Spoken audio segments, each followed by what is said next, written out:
yawa bari sele mawakin TikTok yau ina so ku haƙe mun shararren gwarzon matashin dan siyasar nan mai jini a jika mai taimakon talakawa a kowane lokaci wato Alhaji Kamaluddin Abubakar jikan sanata wa mako Allah ya ƙara lafiya da nisan kwana mu je zuwa mawakin TikTok jalina ka ga dan bari kyakkyawa mai kushe sakwa sai dai wawa hannun da yake bayarwa na tabbata ba za ya rasa ba annabi ai fadar annabi ce da hannun da ya saba bayarwa to ai ba za ya rasa ba shi yasa kullun zaka ga Alhaji Kamaluddin Abubakar a nisa hankalin sa kwance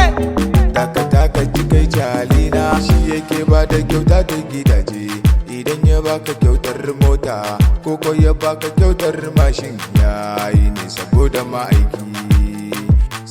ma'aiki amin ba mawaƙin TikTok ya kake rage masa lada ba fa iya motoci da basu na yake raba ba yana ba da kujera haji da umara ba mawaƙin TikTok ka sani ko muna da daban guda ɗaya a cikin su kaga shikenan shi ya fara kare ku shi ya fara ba mu mota dai ku ga bana ba sana lalle idan ya baka kyautar mota na tabbata ba zai gori ba